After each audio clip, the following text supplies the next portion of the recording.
The large meeting room was quiet. 12 leaders from different alien worlds sat around a round table. They all looked worried. On the big screen in front of them was a map of space. A red dot blinked near a small yellow star. Commander Daeho Kim stood up. He was tall, with dark gray skin and 4 eyes that showed no fear. As the head of the Galactic Council's military intelligence, everyone listened when he spoke. 3 fleets have gone missing in the past 6 months, he said, pointing at the red dot. All near the same planet, a world the locals call Earth. Admiral Juri Lee pushed a small crystal across the table. She had served in the Council's fleet for over 50 years. Her blue uniform showed many medals for bravery. Make that 4 fleets, she said. The Krelian battlecruiser is now missing too. No distress signal, no debris. It just vanished.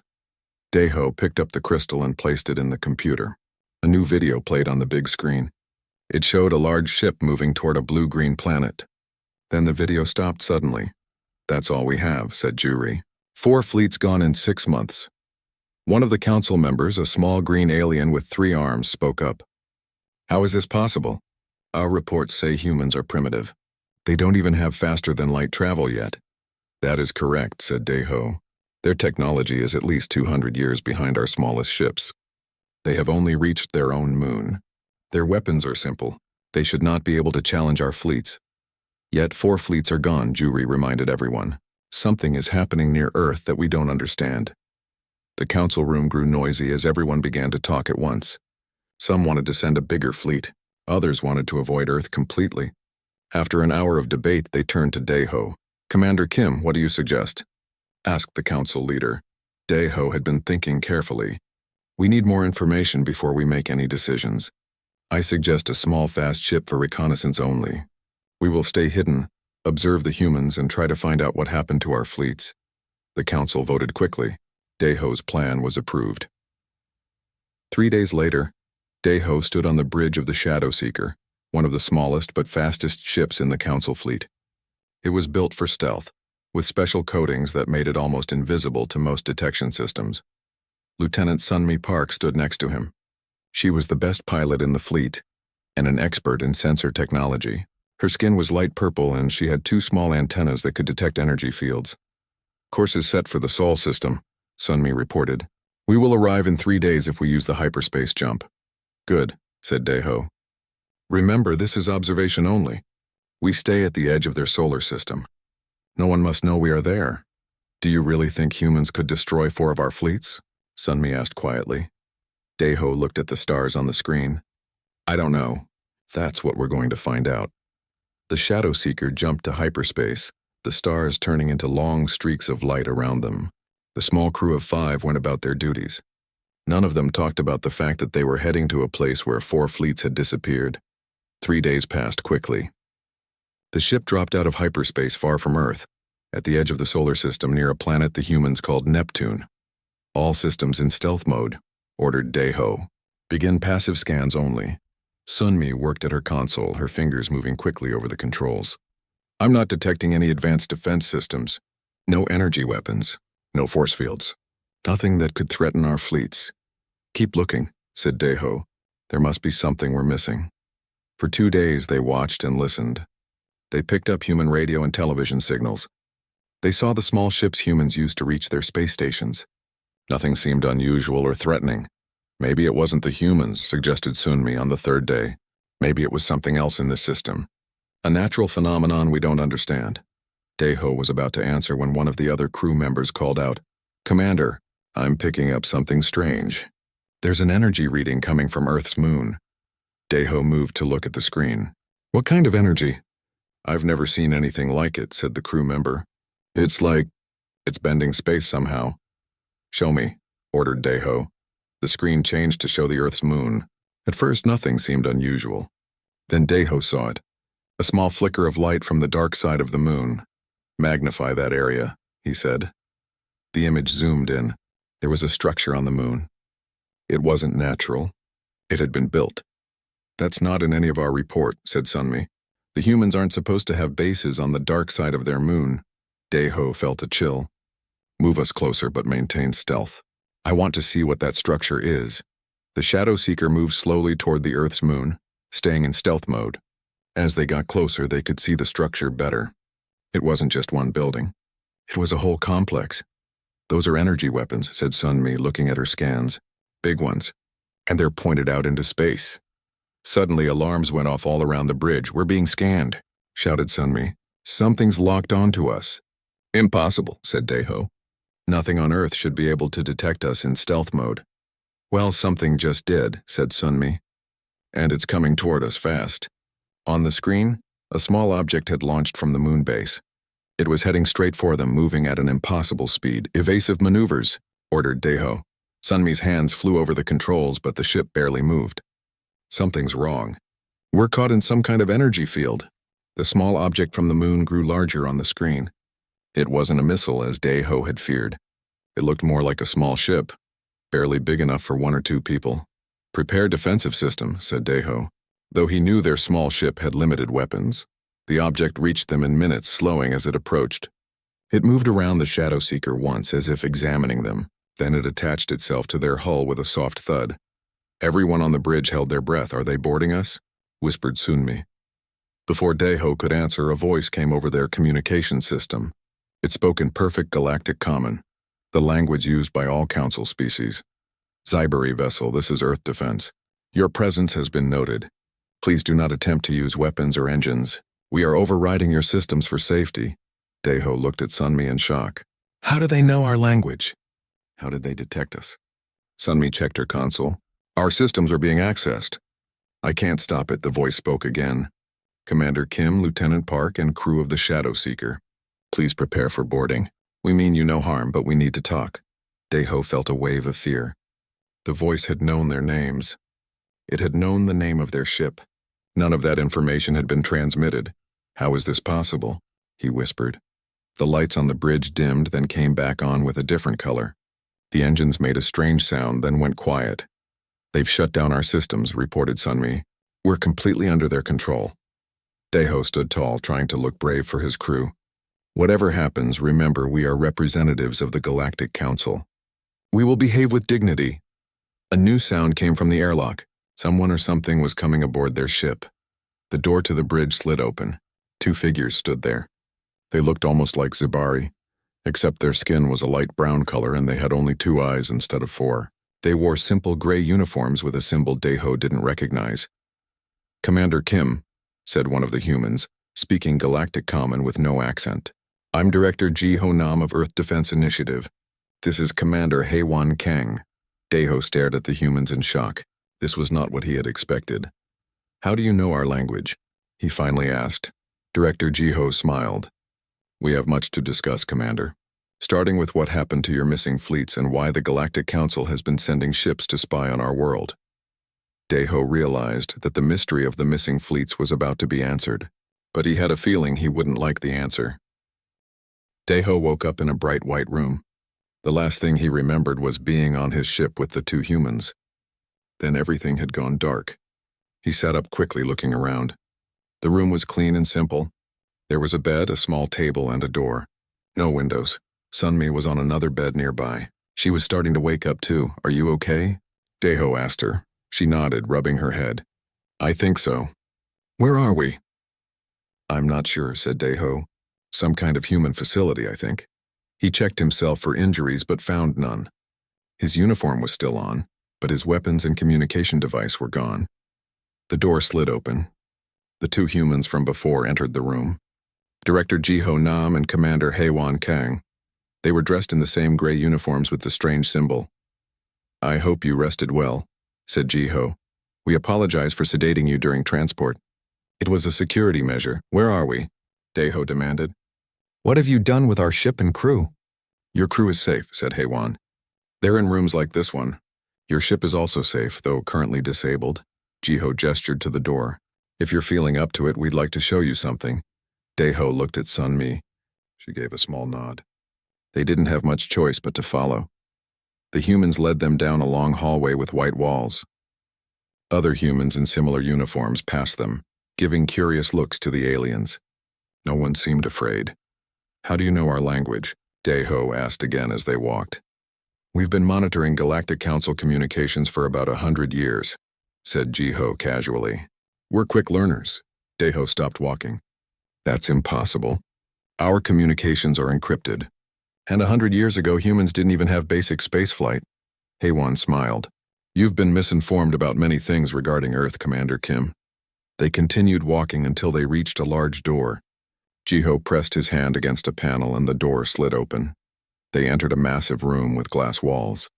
Beyond the glass was water. A lot of water. They were underwater. This is our main facility, said Jiho, located 3 kilometers below the Pacific Ocean. Why underwater? Asked Sunmi. Harder to detect from space, said Heywan. At least that was the original idea. Now we have other methods of hiding. Jiho led them to a viewing platform. He pressed a button and the lights beyond the glass turned on. Daeho gasped. In the water, suspended by huge metal arms, was a Zebari battlecruiser, one of the missing fleet ships. Next to it was another ship from a different alien species, and another, and another. As you can see, said Jiho, the missing fleets aren't destroyed. They're here. How? Whispered Daeho. How did you capture ships with technology hundreds of years beyond your own? That's the main misconception we'd like to clear up, said Heywan. Our public technology, what we allow the world and outside observers to see, is indeed primitive compared to council standards. She pressed another button. A holographic display appeared showing Earth and the surrounding space. But our actual technology has developed along a different path than the council's, she continued. We focused on certain areas that gave us specific advantages.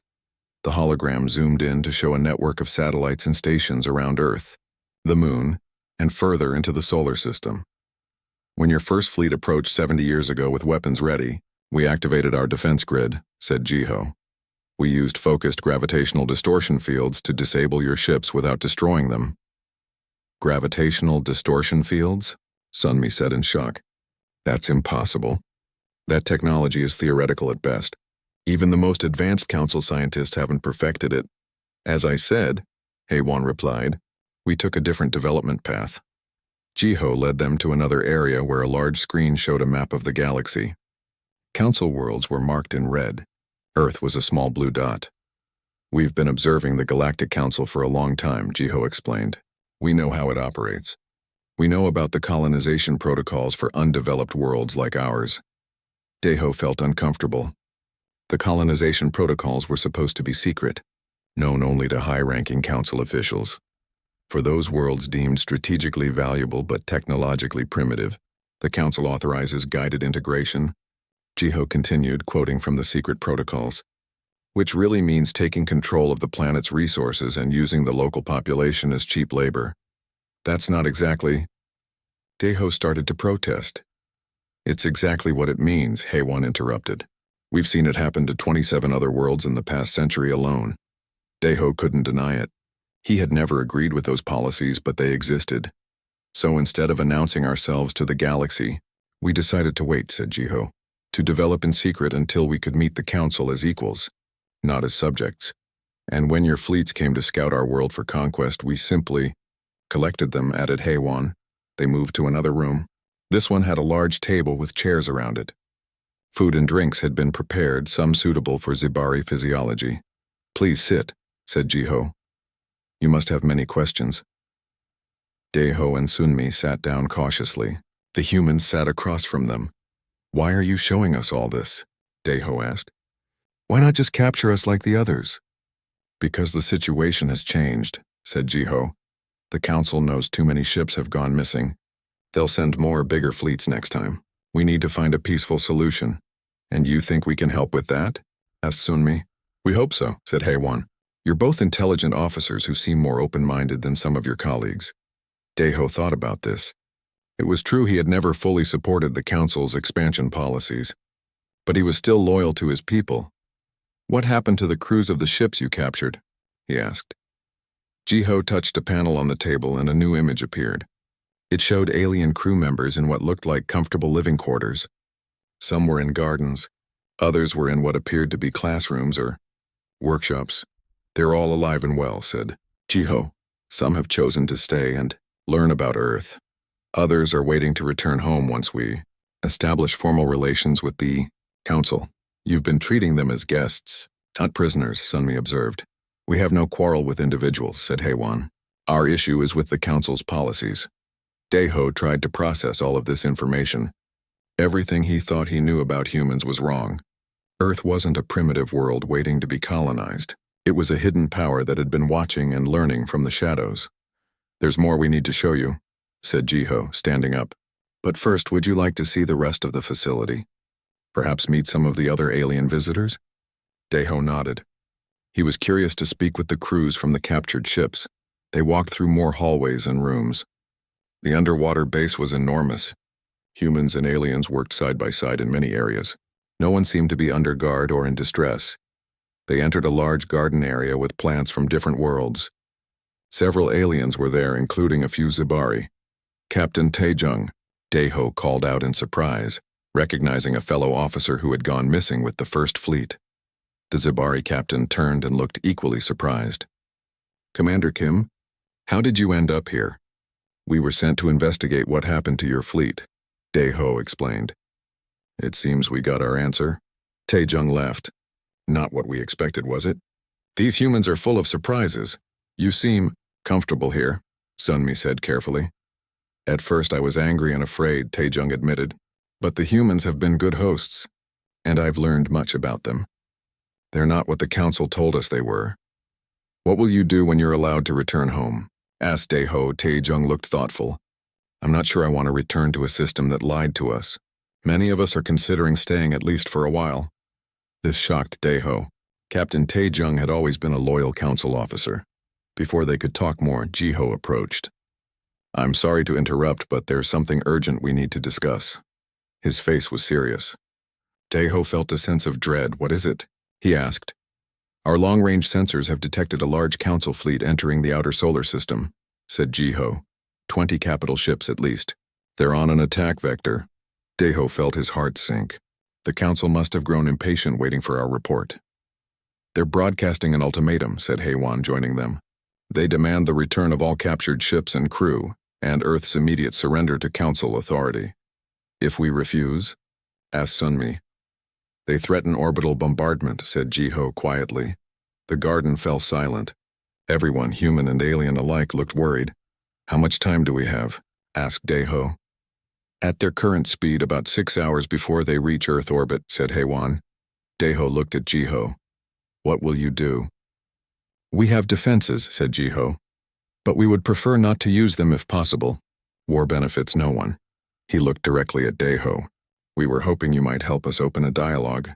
Perhaps prevent bloodshed on both sides." Daeho felt the weight of responsibility. He was a council officer, sworn to uphold its laws and follow orders. But he was also seeing firsthand that the council had been wrong about humans. Wrong to treat them as a primitive species to be conquered. "I need to think," he said. Jiho nodded. "Of course. But please don't take too long. The clock is ticking." As they left the garden, Daeho's mind raced. The fate of 2 species might now rest in his hands. Daeho and Sunmi were given a small room to talk privately. They needed to decide what to do about the approaching council fleet. "This is an impossible situation," said Sunmi, pacing the room. "If we help the humans, we betray the council. If we help the council, we condemn an innocent species." Daeho sat quietly thinking. Are they innocent, though? They've been hiding their true technology. They've captured our ships. Only after those ships came with weapons ready, Sunmi pointed out. They were defending themselves. A soft knock came at the door. It was Dr. Min-Soo Yoon, one of the human scientists they had met earlier. "Excuse me," she said. "Director Nam thought you might have more questions." "I'm here to answer them if I can." Daeho nodded. "Please come in." "We do have questions." Min-Soo entered and sat down. She was older than Jiho and Haewon, with gray in her black hair. "How did humans develop technology so far beyond what you show to the world?" asked Sunmi. "The gap is one impossible," Min-Soo smiled. "Human innovation tends to accelerate under pressure. When our astronomers confirmed intelligent life existed beyond our solar system about 100 years ago, everything changed." "You detected us that long ago?" Daeho was surprised. "Yes," said Min-Soo.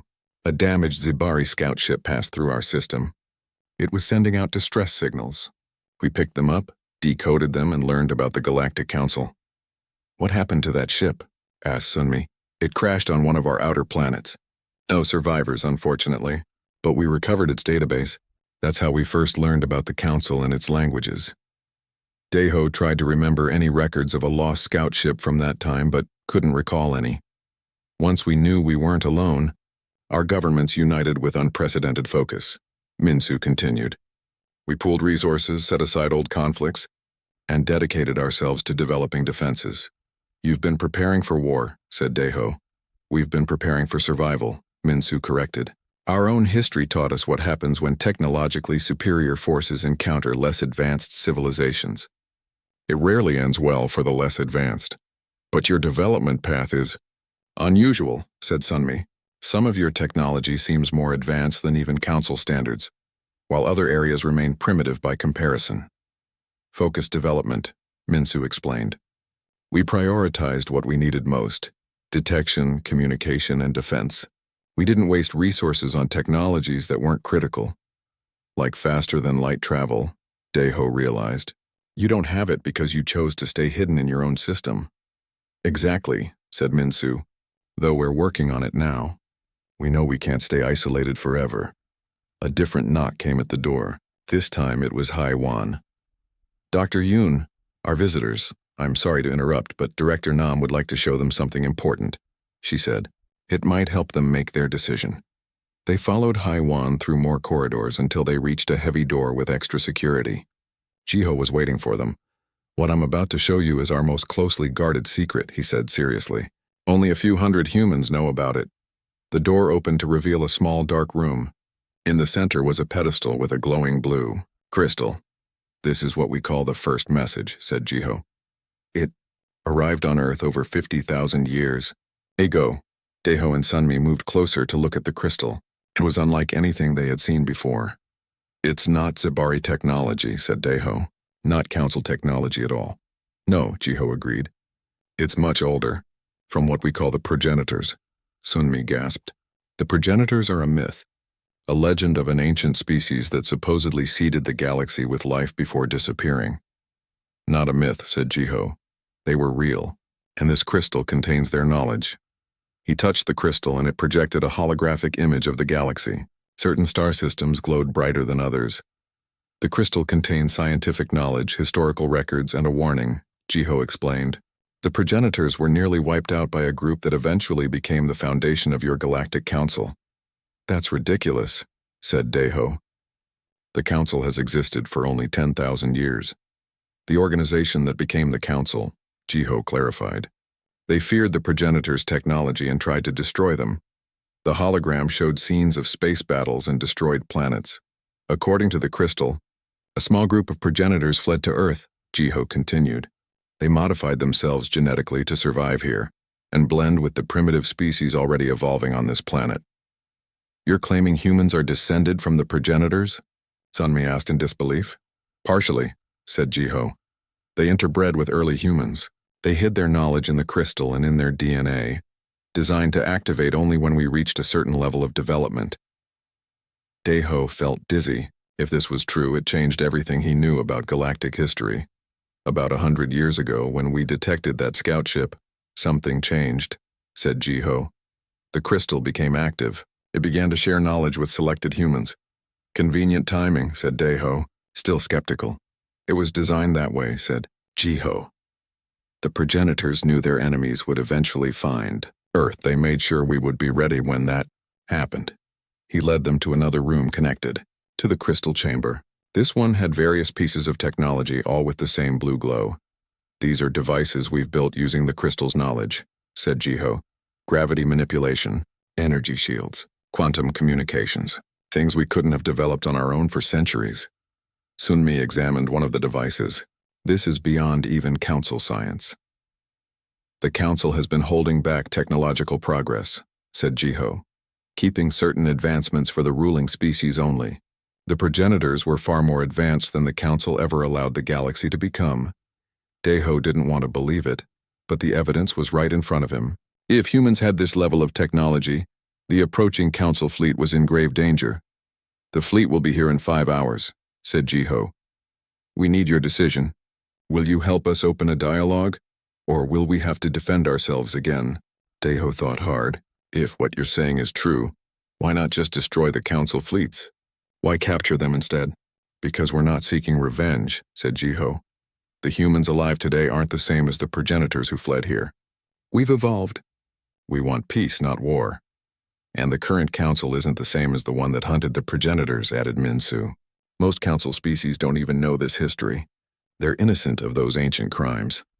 Alarms suddenly blared throughout the facility. Heywan's communication device lit up, and she listened to a message. The fleet has accelerated, she reported. They'll be in attack range in 1 hour, not 5.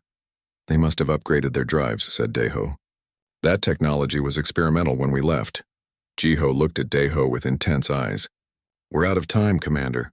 We need your answer now. Will you help us prevent a war? Deho looked at Sunmi. She nodded slightly. I'll try to talk to them, said Deho, but I need to do it from my ship. They won't trust a transmission from an Earth facility. Agreed, said Jiho. We'll take you back to your ship immediately. As they hurried through the corridors toward a transport area, Sunmi spoke quietly to Deho. Do you believe them? About the progenitors? I don't know, admitted Deho, but I do believe they want peace. They could have destroyed our ship when they found us. They could have killed the crews of the ships they captured. But they didn't. The Council won't be happy if we side with Earth, Sunmi warned. I'm not siding with anyone, said Deho. I'm trying to prevent unnecessary bloodshed. They reached a large hangar area where small transport ships were ready. The Shadow Seeker was there too, looking undamaged. We've restored power to your ship, said Jiho, but we've kept the weapon systems offline as a precaution. Understandable, said Deho. We won't need weapons for what I plan to do. What exactly is your plan? Asked Heywan. I'll contact Grand Admiral Taejun Choi directly, said Deho. He's my superior officer and an old friend. He might listen to me. And if he doesn't? Asked Jiho. Deho's 4 eyes blinked slowly. Then you should prepare your defenses. As they boarded the Shadow Seeker, Jiho handed Deho a small blue device. What's this? Asked Deho. A data crystal containing historical records about the progenitors and evidence of the Council's secret colonization protocols, said Jiho. If the Admiral doesn't believe you, show him this. Deho took the crystal. Thank you. Once aboard their ship, Deho and Sunmi quickly checked all systems. Everything seems normal, reported Sunmi. Except for weapons, as they said. Set a course to intercept the Council fleet, ordered Deho. We need to reach them before they enter Earth's defense perimeter. The Shadow Seeker lifted off and shot out of the underwater facility, rising quickly through the ocean and into the sky. Soon they were in space, heading toward the approaching fleet. What will you tell the Admiral? Asked Sunmi as they flew. Deho looked at the blue crystal in his hand. The truth. As much of it as he's willing to hear. The Council fleet appeared on their scanners. 20 large warships in attack formation. Enough firepower to destroy a planet's surface. Open a secure channel to the flagship, said Deho.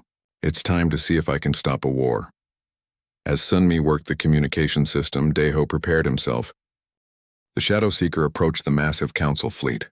20 warships moved in perfect formation. The flagship Star Dominion was in the center, twice as large as the others. They've spotted us, said Sunmi. Their weapons are tracking our ship. Open the channel, ordered Deho. His hearts were beating fast, but his voice was calm. The screen flickered, and the face of Grand Admiral Taejun Choi appeared. His gray skin was darker than Deho remembered, and his 4 eyes showed no warmth for his old friend. Commander Kim, said the Admiral, we feared you were lost like the others. No, Admiral, replied Deho. We are unharmed. I have important information about the missing fleets. Report your findings, then return to the fleet immediately, ordered the Admiral. Deho took a deep breath. Sir, I request that you delay your attack on Earth. The situation is not what we believed. The Admiral's eyes narrowed. Explain yourself, Commander. The humans have not destroyed our ships, said Deho. They've captured them intact along with their crews. All personnel are alive and being treated well. Captured? The Admiral looked surprised. Impossible. Human technology is primitive. That's not correct, sir, Deho continued. The humans have been hiding their true technological level. They detected our presence in their system decades ago and have been preparing defenses. How could they hide such advancements from our scouts? The Admiral demanded. They focused on specific technologies, explained Deho, particularly gravity manipulation, which they used to disable our ships without destroying them. The Admiral was silent for a moment. And how do you know all this, Commander? Lieutenant Park and I were also captured, then released, said Daeho. The humans want peace, not war. They only disabled our ships because we approached with weapons ready. You believe the human's story? The Admiral's voice was cold. I've seen the evidence myself, said Daeho. I've spoken with Captain Taejung and others from the captured fleets. Everything the humans told me appears to be true. The Admiral's expression darkened. You've been compromised, Commander. Perhaps the humans have manipulated your mind. No, Admiral, Daeho insisted. My mind is clear. Please just speak with the human leaders before attacking. They wish to establish peaceful relations with the Council. The Council has already made its decision, said the Admiral firmly. Earth has been classified as a security threat. Its defenses must be neutralized and the planet brought under Council control. Daeho felt a chill. What exactly does neutralized mean, Admiral? The Admiral hesitated before answering. The Council has authorized full-spectrum planetary cleansing followed by controlled repopulation with compliant species. Daeho could hardly believe what he was hearing. You're talking about wiping out billions of sentient beings. That's genocide. It's security, the Admiral corrected. Earth's location near 3 major hyperspace lanes makes it too strategically valuable to leave in the hands of an unpredictable species. Admiral, please. Daeho tried once more. At least look at the data I've collected. There's more to the story than you know. He held up the blue crystal Jiho had given him. The Admiral's eyes widened. What is that device? Historical records, said Daeho, about the true relationship between humans and the Council. It goes back further than we knew. Surrender that device immediately, ordered the Admiral. It could be dangerous. Daeho realized he was losing this battle. The Admiral was not going to listen. Sir, with all respect, I cannot follow orders that would lead to the destruction of an innocent species, said Daeho formally. I must warn the humans of your intentions. The Admiral's face showed shock, then anger. That is treason, Commander. I order you to return to the fleet now. I'm sorry, Admiral, said Daeho, but I believe you're making a terrible mistake. He signaled to Sunmi to cut the transmission. The screen went dark. Turn us around, he ordered. Maximum speed back to Earth. We need to warn them. Sunmi didn't hesitate. The Shadow Seeker spun and accelerated away from the Council fleet. They're targeting us, she reported, looking at the sensors. Weapons locked. Evasive maneuvers, said Daeho. And send an emergency transmission to Earth. Tell them the fleet is coming with orders to cleanse the planet. The ship shook as energy beams passed close by. The Council ships were firing warning shots, not trying to destroy them yet. Message sent, said Sunmi. But they're jamming our communications now. Keep going, said Daeho. We need to get back within Earth's defense perimeter. The Shadow Seeker pushed its engines to maximum. Behind them, several smaller Council ships broke formation to pursue them. They're gaining on us, Sunmi reported. Our ship wasn't built for speed. Suddenly, their sensors showed new objects appearing near Earth. Dozens, then hundreds of small points of light moving out from the planet. What are those? Asked Daeho. Sunmi checked the readings. They appear to be Earth defense platforms. They're moving to create a barrier between us and the Council fleet. As they watched, the small objects formed a grid pattern in space. Energy fields began to connect them, creating a web-like structure. The Admiral won't stop, said Daeho. He'll order the fleet to break through that defense grid. Then there will be war, said Sunmi sadly. Their ship passed through the grid, which opened briefly to let them through, then closed again behind them. We're being hailed, said Sunmi. It's Director Nam. Jiho's face appeared on the screen. Commander Kim, Lieutenant Park, are you all right? We're unharmed, said Daeho, but I failed to convince the Admiral. The Council fleet is coming with orders to cleanse Earth and repopulate it with Council-loyal species.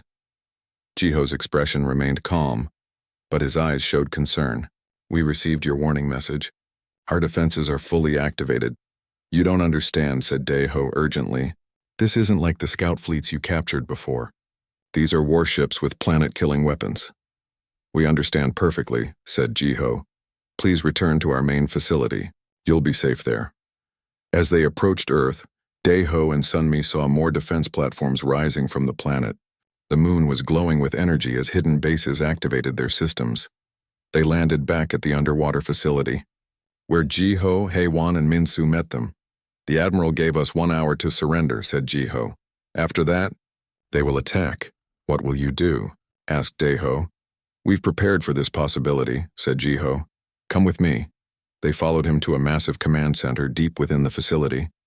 Hundreds of humans worked at stations, monitoring the defense grid and the approaching Council fleet. A large holographic display showed Earth at the center, surrounded by layers of defenses. The Council fleet was shown in red, still outside the outer defense perimeter. Our strategy is simple, explained Haewon. Disable, don't destroy, just as we did with the scout fleets. But those were individual ships, said Daeho. This is a coordinated battle group with advanced weapons and shields. Watch, said Jiho simply. On the display, the outer defense grid began to glow. The small platforms were channeling energy between them, creating a web of gravitational distortion fields. The distortion fields will disrupt their faster-than-light drives first, explained Minsu, then their weapons systems, finally their main power cores, all without destroying the ships themselves. And if that fails? Asked Sunmi. We have other defenses, said Jiho. The hour passed quickly. The Council fleet approached the outer defense perimeter and stopped just outside it. They're hailing us, reported a communications officer. Put it through, said Jiho, Admiral. Taijun's face appeared on the main screen.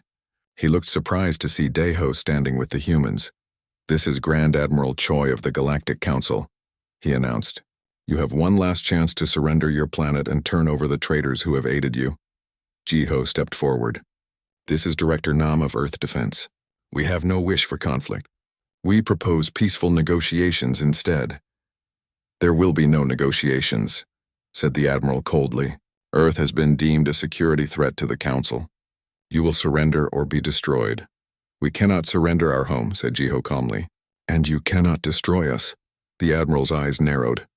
You're very confident for a primitive species about to face the most powerful fleet in the galaxy. Not primitive, said Jiho. Just patient. He nodded to Haewon, who activated a sequence on her control panel. What are you doing? Asked Daeho. Showing the Admiral something he needs to see, said Jiho. The defense grid's energy changed color from blue to gold. The platforms began to emit a signal, not an attack but a message. It spread outward, reaching not just the Council fleet but beyond, into deep space. What kind of signal is that? Asked Sunmi, checking the readings. A wake-up call, said Minsu with a smile. On the screen, the Admiral looked confused. What trick is this? Our sensors detect no weapons fire. No tricks, Admiral, said Jiho. Just truth. Suddenly, the holographic display showed new energy signatures appearing throughout the solar system. On distant planets and moons, hidden installations were activating. Some had been dormant for thousands of years. What's happening? Asked Daeho in wonder. The full awakening, said Jiho. What you're seeing are progenitor installations throughout our solar system. They've been here all along, waiting for the right moment. The Admiral was receiving the same data. His face showed disbelief. This is impossible. 3 days had passed since the Council fleet retreated. Daeho stood at a window in the Earth Defense Facility, looking out at the underwater view. Fish swam by, unaware of the galactic drama that had just unfolded above them. Sunmi joined him at the window. The humans are opening more of their hidden installations. It's incredible what they've kept secret all this time. Not just secret from us, said Daeho. Secret from most of their own people, too. Only a small group knew the truth. That's changing now, said Sunmi. They're telling everyone. A human approached them. It was Haewon. Director Nam has called a meeting. The Council has responded to our message. They followed her to the command center. Jiho and Minsu were already there, along with other human leaders. Some joined through holographic projections from different parts of Earth. Thank you all for coming, said Jiho. 2 hours ago, we received an official communication from the Galactic Council High Command. He activated a screen that showed a formal document with the Council seal. They're demanding we cease all activations of unauthorized technology immediately, Jiho summarized. They claim the progenitor installations violate Council law and pose a security risk to the galaxy. What else do they say? Asked Daeho. They want us to surrender all progenitor technology and knowledge to Council representatives, Yurlang, said Jiho. In exchange, they offer Earth protected status and limited self-governance. They're still trying to take control, said Sunmi. Just with words instead of weapons now. Yes, agreed Jiho. And they've set a deadline of 1 standard week for our response. What will you do? Asked Daho. Jiho looked around at the other human leaders. We've already decided. Earth will not surrender its sovereignty or its technology. We've waited too long to reclaim our heritage. The Council won't accept that answer, warned Daho. They'll send more ships, maybe even planet killers. We're counting on it, said Minsu with a smile. Jiho activated another display. This one showed a map of the galaxy with hundreds of points of light beginning to glow. What are those? Asked Sunmi. Progenitor outposts, explained Jiho. Installations hidden throughout the galaxy, dormant for 50,000 years. Our signal is reaching them one by one, waking them up. There are so many, whispered Daho in awe. The progenitors were once the dominant civilization in the galaxy, said Jiho. Before they were nearly wiped out, they left these installations as a safety net, in case their survivors ever needed to reclaim their place. And now humans are activating them, said Sunmi. But how? Wouldn't they need access codes or genetic markers? Remember what I told you, said Jiho. We carry progenitor DNA. The few who escaped to Earth interbred with early humans. Their genetic markers are still in our population, just diluted over thousands of generations. That's why only some humans can operate the technology, realized Daho. Those with stronger progenitor genetic traits. Exactly, said Jiho. About 2% of our population has the required genetic markers.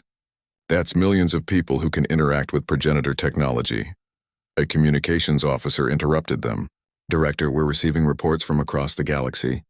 Council worlds are in turmoil. The progenitor message has reached most major systems. What kind of turmoil?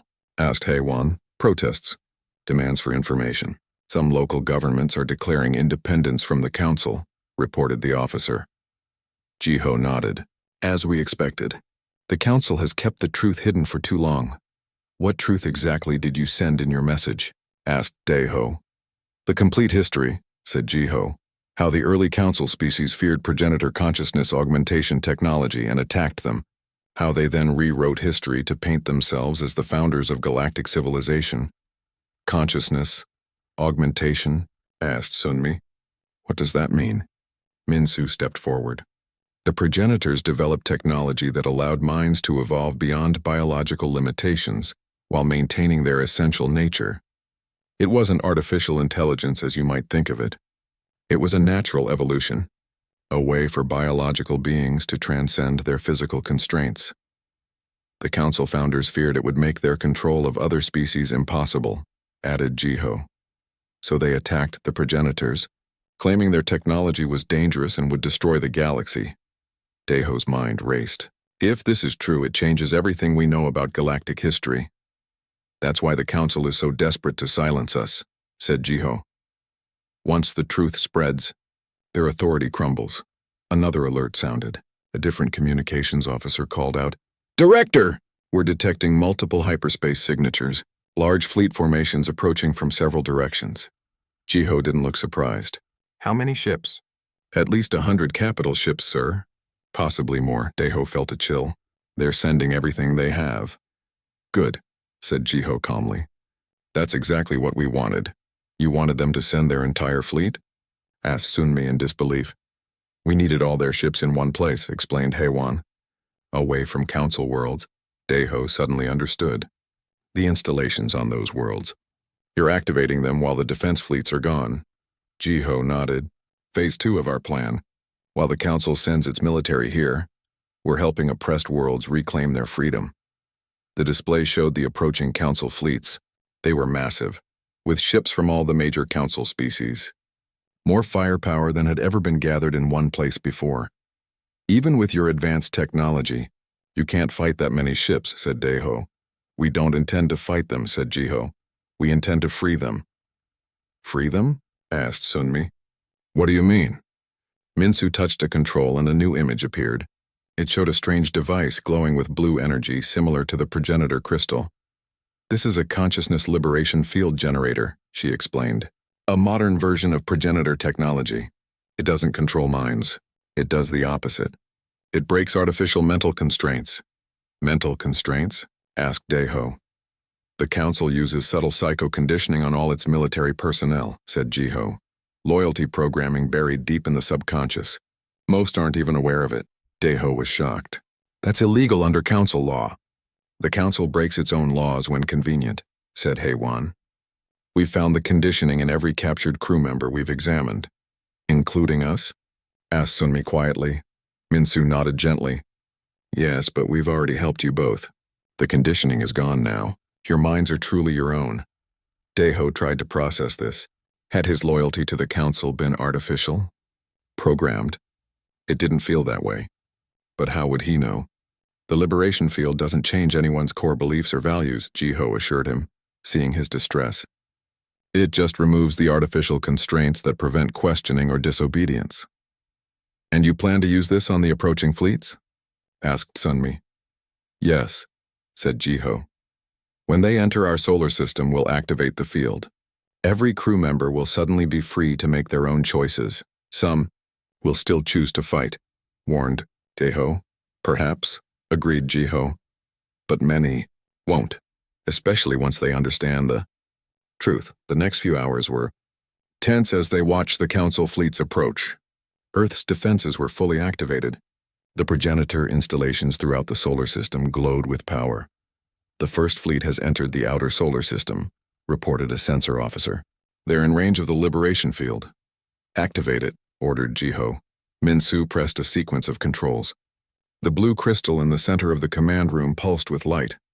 Energy waves spread outward, invisible but powerful. On the display, they could see the first wave of Council ships slowing down. Some stopped completely. Others began to move erratically as if their crews were confused. It's working, said Haewon. Neural patterns are shifting across the fleet. Open a channel to all Council ships, said Jiho. A communications officer nodded. Channel open, sir. Jiho stood straight and spoke clearly. Attention all Council vessels. This is Director Jiho Nam of Earth. You may be experiencing confusion or new thoughts. This is because we have removed the psycho-conditioning the Council placed in your minds without your knowledge or consent. You are now free to make your own decisions. He paused to let this sink in. We have no desire to fight you. We only wish to share the truth that has been hidden from you and all Council citizens. Your ship's computers are now receiving historical data about the progenitors and the true founding of the Council. Review it yourselves. Make your own judgments. He looked at Daeho. Commander Kim, would you like to address your fellow officers? Daeho was surprised but stepped forward. This is Commander Daeho Kim of the Zibari Defense Force. I have seen the evidence myself. What the humans say is true. The Council has hidden our true history and used mind control techniques on its own people. I ask you all to stand down and consider what you've learned before taking any hostile action. For several long minutes, nothing happened. The Council ships remained in position, neither advancing nor retreating. Then, one by one, ships began to break formation. Some moved forward toward Earth, but slowly, not in attack positions. Others turned away as if heading home. A few remained in formation, weapons still active. They're making their choices, said Jiho softly. Each captain, each crew member, deciding for themselves, maybe for the first time.